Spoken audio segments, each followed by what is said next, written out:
The Arctic, a wondrous land at the top of the globe, is a place where darkness and light intertwine, where unique creatures have developed extraordinary adaptations to harsh conditions. Despite the bitter cold winters, life flourishes in the short, cool summers, making this fragile ecosystem a remarkable marvel. Let's explore the Arctic, one of the most remote and beautiful places on Earth. Due to the tilt of the Earth's axis, the Arctic receives abundant sunlight in summer, but is almost entirely shrouded in darkness in winter. As spring transitions to summer, the days gradually lengthen until the sun remains above the horizon for 24 hours. This phenomenon is known as the midnight sun, often occurring around the summer solstice. Conversely, when winter arrives, days shorten until the sun does not rise, bringing 24 hours of darkness. This is the polar night. Though the polar night is long and arduous, a mystical light still appears in the darkness. The aurora borealis. The aurora borealis, also known as the Northern Lights, is a spectacular celestial light show, visible only near the North Pole. While they can appear at any time, they are only clearly seen at night because sunlight obscures them. The Northern Lights have captivated humans for thousands of years. Some believed them to be spirits dancing in the sky. Others thought they were dragons' fire. Today, scientists explain that auroras are caused by charged particles from the sun interacting with Earth's magnetosphere, exciting atmospheric gases to glow. Auroras also occur in the Antarctic, where they are called the Southern Lights. Any place on Earth far enough north to experience at least one night where the sun doesn't set, and one day where the sun doesn't rise, is considered to be within the Arctic Circle. The Arctic Circle is an imaginary line encircling the North Pole at approximately 66 degrees north latitude. The Arctic is primarily an ocean, but it also includes parts of Greenland, Canada, the United States, Russia, Norway, Finland, Sweden, and Iceland. Land areas south of the Arctic Circle are typically covered by tundra. Tundra is vast and largely treeless. Summers in the Arctic are generally cool, but there's another barrier: permafrost, a layer of permanently frozen ground beneath the thin surface soil. Surviving plants are mostly grasses, mosses, and shrubs that grow close to the ground and can endure freezing. Although the tundra is sparsely vegetated, summers are very wet. The top layer of snow melts, but the water cannot permeate deep into the ground due to the permafrost below. Since temperatures rarely exceed 12 degrees Celsius, little water evaporates. Instead, it pools on top of the permafrost, forming lakes or marshes, and will refreeze when temperatures drop again. Many bird species, especially waterfowl, migrate north to these cool summer wetlands to breed. Some species, like the trumpeter swan, fly from distant southern wintering grounds in places like California or Mexico. Adult trumpeter swans can weigh up to 13.6 kilograms, making them the heaviest bird native to North America and the largest waterfowl in the world, with wingspans exceeding 3 meters. Arctic wetlands provide crucial habitat and refuge for trumpeter swans, especially after their populations in Canada and the northern United States were severely decimated by hunting in the early 20th century. By 1933, only a few dozen wild trumpeter swans remained in these southern regions, and it was feared they would become extinct. Subsequently, a second population of thousands of trumpeter swans was discovered in Alaska. Some Alaskan swans were relocated to overhunted areas, giving the population hope for recovery. Waterfowl aren't the only animals to make their home on the tundra. Fish such as salmon and cod migrate to these watery regions each year, and in turn, these fish attract predators like bears and eagles. Wolves and foxes also live here, alongside musk, oxen, and reindeer. Reindeer are among the greatest migratory animals on Earth. In winter, they migrate south to the coniferous forests. They cannot survive too far north where the snow is too deep, because they must dig through the snow to eat mosses and lichens beneath. In spring, they migrate north again to utilize the abundant food from the plants growing on the tundra and to breed here. Some North American reindeer species undertake the longest migrations among terrestrial mammals in the world, traveling up to 5,000 kilometers. Animals striving to survive in the Arctic utilize every advantage they can get, and some species have achieved this by changing their appearance.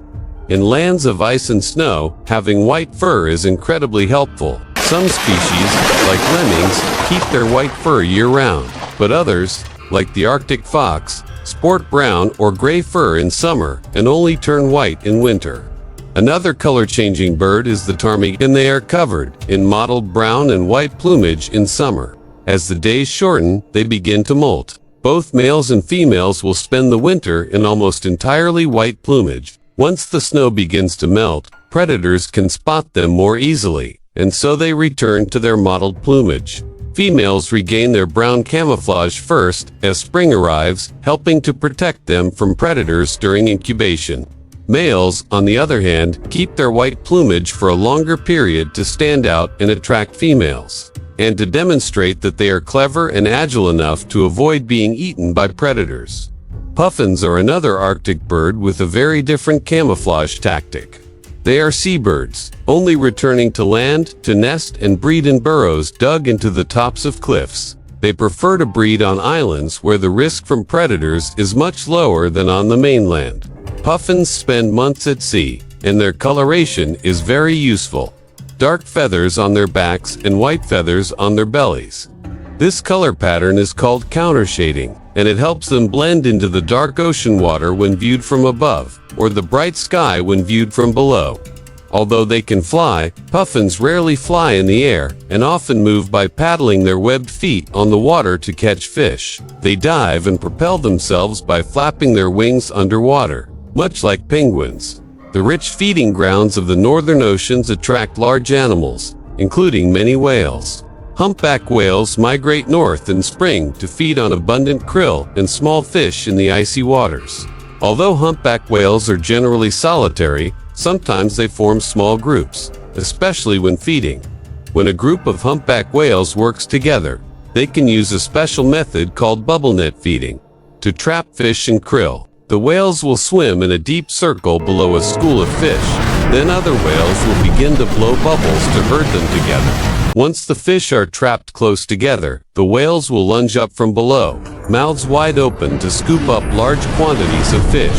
Their baleen plates allow them to filter tiny organisms from the seawater. Humpback whales must eat vast amounts of food during the spring and summer months to build up enough blubber for when the weather turns cold. They will then migrate to warmer tropical waters and will not eat again until spring. It is in these warmer waters that they will mate and give birth. Newborn calves cannot survive in the freezing water temperatures near the poles.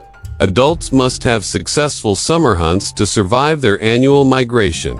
Further north, to areas where ice and snow never fully melt, is a place called the Arctic Polar Desert. Even here, life persists. Instead of tundra, the Arctic Polar Desert features polar deserts, where very few plants exist, primarily mosses and lichens. As a result, most food chains are not based on terrestrial plants. Instead, they begin in the sea. Walruses live on land, in water, or on ice floes. They sleep and rest on beaches or ice shelves. They prefer to live near shallow waters. Walruses are not capable of diving as deep as their relatives, seals, but they can still dive to the seabed to find their preferred food: clams, krill, and sea snails.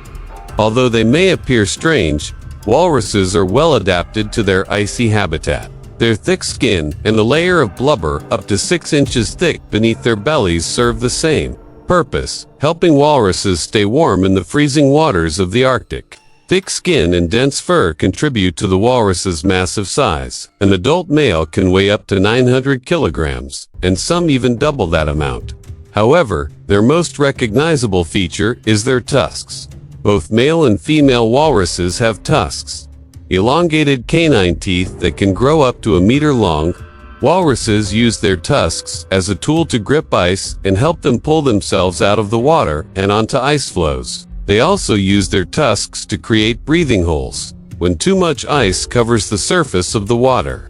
Finally, tusks provide some defense against animals that hunt walruses, such as killer whales and polar bears. Due to the harsh Arctic environment, polar bears rely more on meat than any other animal. They primarily eat seals, waiting near breathing holes in the ice until their prey pokes its head above the water. And then the polar bear drags them onto the ice. Occasionally, they also catch walruses, narwhals, and seals this way. But those prey are often difficult and require a great deal of effort. Polar bears are the largest terrestrial predators in the world, but they are also excellent swimmers. Sometimes they can swim for days to travel between hunting areas. Like walruses, polar bears are well adapted to their harsh environment. Their long white fur serves as both camouflage and insulation, and an undercoat provides additional warmth. Their wide paws help distribute their weight and allow them to walk on thin ice without breaking through. At the same time, their long, strong claws help polar bears grip slippery prey, as well as the slick ice more effectively. The Arctic is a harsh land, a great challenge, yet here, life continues to exist. Plants and animals thrive, reproduce, and adapt to this extreme environment. Many species that depend on the cold and ice would not be able to survive if it disappeared, because the Arctic climate is inhospitable to humans. Much of this region remains wild, with few human footprints. However, we may be disrupting this delicate balance. Hunting, pollution, and the exploitation of natural resources can cause changes and upset the web of life in the northernmost region of our planet.